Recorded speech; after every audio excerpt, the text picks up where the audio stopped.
Sobrang ganda ng packaging.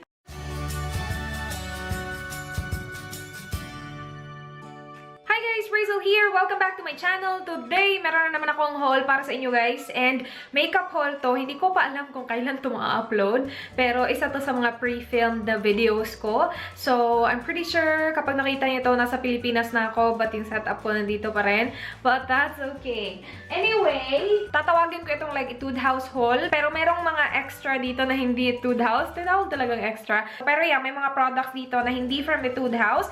And by the way, lahat ng to, sinend sa akin ng stylekorea.com. Stylekorean.com. I will leave their links below if you guys are interested. Ililive ko din yung links ng mga items. So yeah, I have this huge box in here. I received this yesterday. Hindi ko siya inopen because I was like, I need to do an unboxing. Babe is calling. One sec. Okay, so I'm gonna start. Yung mga items nila, nirap talaga nila ng bongga. Oh. So I'm gonna start with this one. Wow, I see Angry Birds. I don't remember getting one. Oh, Tint My Brows Gel. Etude House. Yung parang pinipil mo. I'm not sure. Ito ba yun? Kinuha ko siya kasi gusto ko siya i-review. Yeah, Tint My Brows Gel. I got mine in the shade brown. Should I try it on my hand right now? Ooh, wow. That's thick. Again, let me know if you want me to review this. Pero as of now, yan na muna. Tingnan natin. Ipipil natin yan mamaya. And then next one is the Drawing Eyebrow. I have this. Kaya lang yung akin nasira. So, parang natanggal yung actual product niya. Tapos nalalaglag. This one is in the shade... Ano bang shade nito? 7? Yan ba yung shade mo? Wala kang pangalan? Wala siyang pangalan. I think I got the shade Blonde. Oh, shit. Ah, sumusulat naman siya. Hindi nga lang masyadong kita kasi super light. My gosh, I got the wrong shade. This is way too light. Yeah, I think I got the shade Blonde. Kasi naubusan sila ng shade na gusto ko. My goodness! Paano ko ito magagamit? Eh, super light na to. Look at that. It's right there. Super light. Anyway, gustong-gusto ko pa naman sana to kasi ang dali lang niya i-apply. Tapos meron siyang spoolie sa other end. And yeah, pero I'm not sure if I'm gonna use that kasi super light niya. We'll see. Baka naman maisipan ko magpa-blonde. Oh. This one is for men. Ito yung from the Face Shop. Oh yeah, I remember. This was on the clearance section. Again, nasabi ko na sa previous Style Korean haul ko na if you shop sa Style Korean, always check the clearance section kasi kapag nag-clearance, as in sobrang mura lang talaga. Hindi ko lang sure kung on clearance pa rin to. But yeah, nakita ko siya sa clearance and I believe this is a toner and it's for men. So I'm not sure kung gagamitan to ni Dan, but I got this for him. Okay, next one is the Real Powder Cushion. This is, oh my gosh! Natapon? Hala, you guys, tingnan nyo. Meron siyang ano dito, mga powder. Honey Beige yung shade. Let's open it. Wait, what is going on? Wala namang natapon. Hala, baka yung isa na nasa ano. Ganito yung powder niya. I-open mo siya di... Ooh, wow, okay. Ganyan yung itsura niya. It's a cushion powder. Cushion powder? Real powder cushion. Powder, pero cushion? That's interesting. I can't wait to try that. I'm actually planning to do like full face first impressions, tapos Etude House lahat. Feeling ko ito yung natapon. This is the Etude House V-Line Slim Maker. The packaging though. Oh, yeah, yes, you guys. Bakit ang malas-malas ko sa mga ganito? Yung Rimmel na powder ko, diba? Nabasag din. Tapos ito, basag din siya. Oh my gosh, shoot balls. Wait, it looks like this. Let me open it. Oh! Shoot! Ang ganda pa naman sana niya. Meron siyang highlighter at saka bronzer. Oh my gosh, I need to fix that. Lalagyan mo lang naman yan ng alcohol, diba? Meron siyang kasamang brush. Sobrang cute na brush. Oh! May nahulog. Next up, ito. The Wonder Pore Ultra Clay Mask. I'm not sure kung bakit ko kinuha to. Siguro nasa clearance din siya. But it's just a clay mask. Hindi ko muna to gagamitin kasi meron pa ako inuubos na mask. Okay, next one is the Etude House for Eyes. For eyes. Eyeshadow quad siya. Meron siyang mga ganyan, oh. Ito, lipstick. Dear My Wish Lipstock. Lipstock! Ang cute. Lipstock. Oh, dark, you guys. Ganyan yung shade niya. This one is in the shade RD302. Number lang. Okay, it's not as dark as I expected. Ganyan lang siya. Parang dark berry na ano siya. In fairness naman sa kanya, pag swatch ko, sobrang pigmented. Meron pang isang lipstick. Same siya. Dear My Wish na lipstick. Ooh, nude lipstick. This one is in the shade BE101. Sana naman nag-come up sila ng magandang shade name. But that's the shade right there. Okay, next one is this. Color My Brows. Meron na ako nito noon. Hindi ko siya na-repurchase kasi I actually am not sure kung bakit hindi ko siya na-repurchase. Pero I remember reviewing this nung nagsisimula pa lang ako. As in, ang tagal-tagal na. Pinrivate ko na yung video na yun. But yeah, I reviewed this and I remember na as in, naubos ko talaga siya. Mine is in the shade number 1 ata. Yeah, kasi merong number 1 dito sa packaging. Para to sa dito mo. Wait, should I? Okay.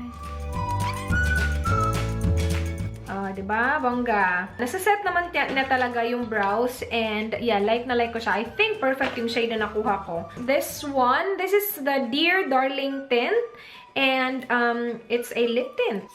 Okay. Wow. That's really, really bright. Oh my gosh, that's bright. Red orangey yung shade niya. Hindi ko bet yung ganyang shade sa akin. Okay, next one. Ay, ang ganda ng packaging nito. 10th anniversary. Precious BB cream. Sobrang ganda ng packaging. In fairness naman. Oh, char. Open mo siya dito sa gilid. Tapos may ganyan. Oh, nice. Then, the BB cream. Siguro iniba lang nila yung packaging para sa 10th anniversary. Kasi parang nakita ko yung Precious BB cream before. Hindi naman ganito yung packaging niya. So, again, siguro dahil lang sa 10th anniversary. Pero it looks so cute, in fairness. This one is in the shade. The shade is Honey Beige. Swatch. I'm not sure kung shade ko yan. Siguro. No. Kasi itong part ng kamay ko maputi. Nagmatch siya dyan. Pero again, lighter yan kaysa sa mukha ko. Like, you know. So, I'm not sure about that. Next one is this Etude House Lovely Cookie Blusher. Oh, yung shade is Peach. Show. I do not know how to pronounce it. Wafer. Meron siyang seal. Ayokong masira yung kuko ko, you guys. Kakalagay ko lang ng nail polish. Ang cute! Tignan nyo yung puff niya. Sobrang cute in fairness. And ganyan yung shade niya. Kita nyo ba yan? Hindi masyadong kita yung blush. Meron siya, I swear. Hindi lang masyadong kita sa camera. Very, very subtle na peachy shade. I can't wait to try this puff. Like, meron pa talaga siyang pink na bow dyan. Perfect! Next up, ito naman. This one, oh yeah, the Play 101 pencil. Nung unang Style Korean haul ko, meron ako nung Play 101 pencil din, pero that one is in nude. This one is in brown.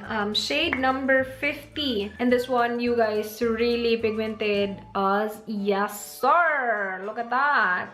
And na-mention ko na to sa previous video ko na mas bet ko yung brown na eyeliner kaysa sa black. Kasi wala lang, para sa akin harsh yung black. Okay, next is, oh yes, I'm excited to try this. Zero Sebum from Etude House again. Zero Sebum Drying Powder. Oh my gosh, I can't wait to try this one, you guys. Oh, sweet. Meron siyang puff again. Ay, napakaganda sa feeling ng puff. Ano siya? Loose powder. Hindi ko muna siya i-open kasi dadalhin ko to sa Pilipinas. Much better na nandyan yung kanyang sticker para hindi magkatapon-tapon sa luggage ko. We'll see kung maganda yan sa oily skin. Sana available yan sa Pilipinas. Is it available in the Philippines? Okay, next one. Hindi ito from Etude House, but nandun to sa clearance section nila and sobrang mura na lang niya. I got 2 boxes of this already. So, meron ako nung cow. Tapos, parang I got the I think meron ako nung cow or horse. I think it was a horse. Tapos, meron ako ng panda, I think. I forgot. Pero ito, monkey. So, Animal Cutie Mask Pack, Relaxing Charcoal, and Aloe. Meron siyang 10 packs ng mask. And, yeah, I can't wait to try this. Hindi ko pa actually na-try yung ibang animal mask. Kasi, ang dami ko pag mask na kailangan kong ubusin. Pero, yeah, hindi ko lang talaga mapigilan na hindi siya kunin. Kasi nga, nasa clearance section siya. And, sobrang mura lang. So, yes. And then, next one, na hindi din from Etude House is this Pearl Diamond Hydrogel Eyepatch.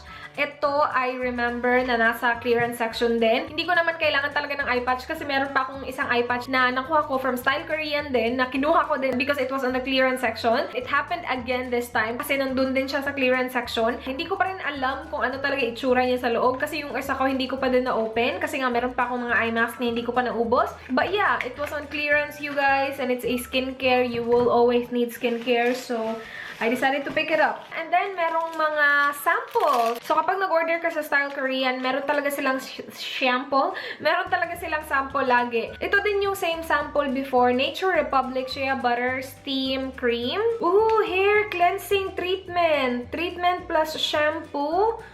Ganyan. Oh my gosh. Gusto ko na nakaka-receive ako ng mga ganito. This one is from Hamish. Is that how you pronounce it? Artless Glow Base. Oh, okay. Perfect. Meron siyang SPF 50 PA+++.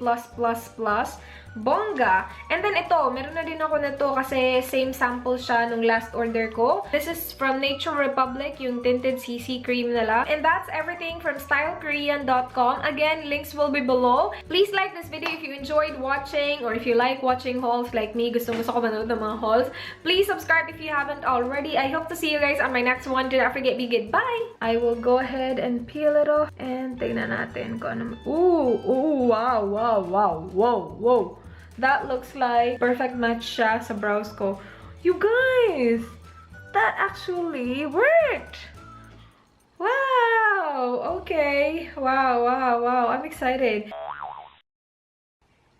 Babe! Hello, it's not nice in the weather. I know! It's great! Yeah, what are you wearing? I'm wearing a shirt. Yeah, I'll be wearing a romper on. No, not a romper. How's your day been? What are you up to? I'm filming. You're in the video. Yay. Yay! Yeah. What are you filming? Haul. Kasi nga, nasa clearance section.